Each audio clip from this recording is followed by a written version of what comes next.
बिस्मिल्लाहिर्रहमानिर्रहीम। Statistics second year, आपका mean, median, mod, geometric, harmonic mean 5 item group data के हो चुके थे। आज हमारे पास 6वां आइटम ग्रुप डेटा का, जिसका नाम हम पढ़ चुके हैं, क्या है? Assumed mean. कौन सा mean? Assumed mean. Ungroup data का हमने फार्मूला पढ़ा, ए प्लस सिग्मा डी अवर एन। ग्रुप डेटा के लिए फार्मूला इधर देखिएगा, ए प्लस सिग्मा एफ डी अवर सिग्मा एफ। देखिए जहां जहां ग्रुप डेटा है वहां पे सिर्फ एफ का फैक्टर इंस्टॉल हो रहा है, बाकी काम आपके पास उसी तरह से है। ए प्लस सिग्मा एफ डी अवर सिग्मा एफ, ठीक है। उसी तरह क्लास इंटरवल बनाते हैं, 1 से लेकर 5, 6 से 10, 11 से 15, 16 से 20, 21 से 25, 26 से 30। और फ्रीक्वेंसी क्या पहचान है? छोटी वैल्यू से शुरू हो, बड़ी तक जाए, फिर गिरे। ठीक हो गया? 3, 5, 6, 9, 2, 1। मैंने ये फ्रीक्वेंसी लिखी है। आगे आपकी मर्जी है, आप गौर करें इस मेरी बात पे। सर एक्स हमने निकाला था, दो वैल्यूज को प्लस करके डिवाइड बाय 2, पहले दो क्लास इंटरवल्स को प्लस करके डिवाइड बाय। सर यहाँ पे एक्स इसलिए लाजमी है कि हमें डी निकालना है, और डी आपको याद है अनग्रुप डेटा में किसके इक्वल था? एक्स माइनस ए। किसके इक्वल था? तो इसलिए पहले मुझे एक्स निकालना पड़ेगा। तो एक्स के लिए क्या करेंगे? दोनों को प्लस करके divide by 1 + 5, 6, 6/2 which is equal to 3। अब मैं समझ लो ये चीजें आपको समझ आ गई होंगी, दैट्स व्हाई मैं तेजी में चल रहा हूँ। ठीक है, 1 + 5 6, 6/2 3, 6 + 10 16, 16/2 8, 11 + 15 26, 26/2 विच इज इक्वल टू 13। दोनों क्लास इंटरवल्स को प्लस करें, डिवाइड बाय 2 करा लें, आपके पास आ जाता है एक्स। अब मैंने क्या निकालना है सर? डी। डी किसके इक्वल होता है? एक्स माइनस ए। और ए क्या है? एज्यूम। और एज्यूम आप अपने से भी कोई वैल्यू एक्स की एज्यूम कर लें। एक्स की वैल्यू, एफ की नहीं, किसकी वैल्यू? एक्स की कोई वैल्यू मैं सबसे छोटी करूंगा, बता चुका हूं सबसे छोटी क्यों करूंगा, कि मेरे पास फिर आंसर नेगेटिव नहीं आता। तो मैंने एज्यूम कर लिया सबसे छोटी क्या है? 3। तो 3 - 3 which is equal to 0, 8 - 3 is equal to 5, 13 - 3 is equal to 10, 18 - 3, 18 x है, x minus 3 which is equal to 15, 23 - 3 which is equal to 20, 28 - 3 which is equal to 25। Any problem है यहाँ तक? कोई मसला? नाउ हमने निकालना क्या, हमारा मेन मुद्दा क्या है? F D. क्या कॉलम बनेगा? ए भी आ गया, सिग्मा एफ भी आ जाएगा, लेकिन एफ डी नहीं है। तो अगला कॉलम क्या बनाता हूँ? एफ और डी का, मतलब F multiply by D. 3 × 0 which is equal to 0, 5 5 are 25, 6 × 10 which is equal to 60, 9 × 15 which is equal to I think 135, 20 × 2 which is equal to 40। 8 करें, 1 × 25 विच इज इक्वल टू 25।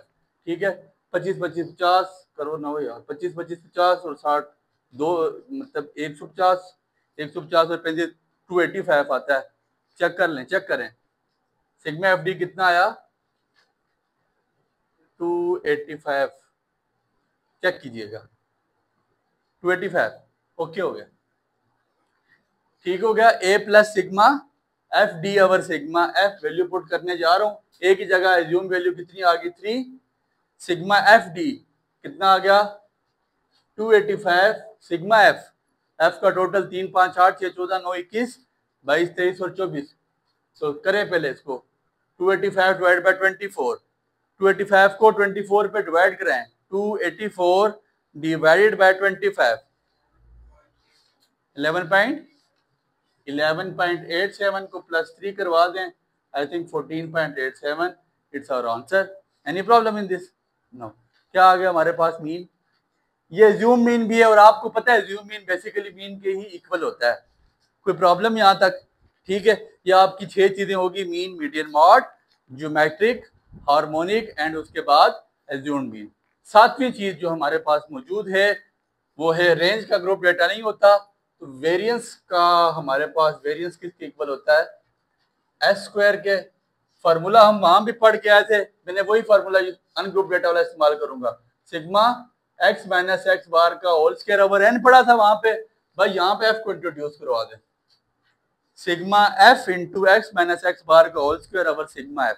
क्या फॉर्मूला बन जाता है सर? यहाँ पे एन खत्म हो जाता है, sigma f into x minus x bar का होल स्क्वायर ओवर एफ। समझ आ गई बात की? कोई प्रॉब्लम यहाँ तक? सर वही बात, पहला कॉलम क्या बनाएंगे, एक्स माइनस एक्स बार, और एक्स बार मेरे पास आ चुका है, ये एक्स बार मीन है। आप अलग भी मीन निकाल सकते हो, ये वाला मीन उस मीन की इक्वल ही होता है बेसिकली। ठीक हो गया? तो अगला कॉलम मैं क्या बनाऊंगा, इसी के साथ बना रहा हूँ, एक्स माइनस एक्स बार। कैलकुलेटर खोलिएगा, एक्स माइनस एक्स बार 0 माइनस 14.87, तो माइनस 14.87 आ जाएगा। फिर 8 माइनस 14.87, एक्स 3 है ना, सॉरी एक्स आपके पास 3 है, 3 minus 14.87 minus 11.87 minus 11.87, 8 minus 14.87 minus 6.87, ऐसे ही है। और फिर 13 माइनस 14.87 माइनस 1.87, फिर 18 माइनस 14.87, 18 माइनस 14.87 3.13, फिर 23 माइनस 14.87, 23 माइनस 14.87 8.28 माइनस 14.87 13.13. समझ आ गई बात की? अब चाहिए हमें क्या, एक्स माइनस एक्स बार का होल स्क्वायर। पहले अगला कॉलम मैं क्या बनाऊंगा, इसका स्क्वायर वाला। किसके स्क्वायर का, एक्स माइनस एक्स बार का, क्योंकि मुझे इसका स्क्वायर चाहिए।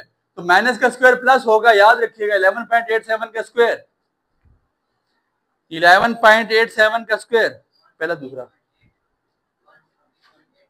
140.89 स्क्वायर में प्लस हो जाएगा 140.89। अगला कॉलम 6.87 का स्क्वायर 47.19, 1.87 का स्क्वायर 3.49, 3.13 का स्क्वायर 9.79, 8.13 का स्क्वायर 66.09 और 13.13 का square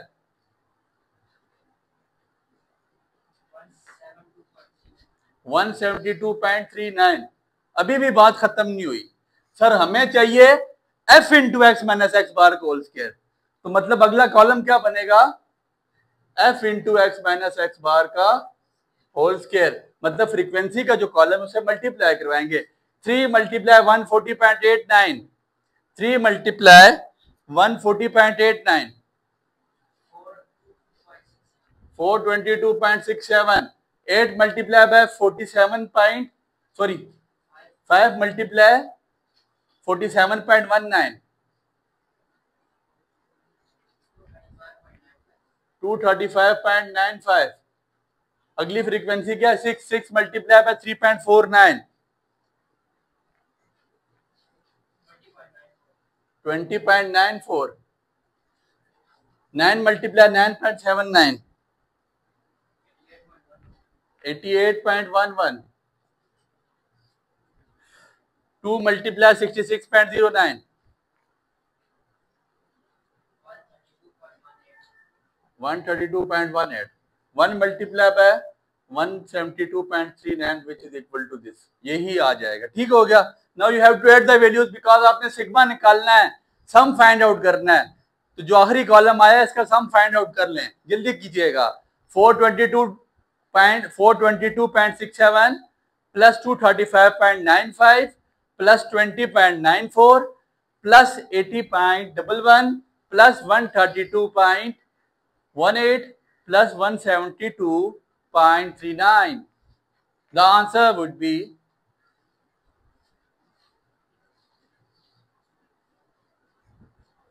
the answer would be 1064.24. That's your answer. 1064.24. It's our answer. So we have to put the value in the formula and the answer would appear. The answer is 1064.24 divided by sigma f. Sigma F, F का total कितना आया था 3 8 6 14 9 21 22 23 24 1064.24 divided by 24 which is equal to 44.34.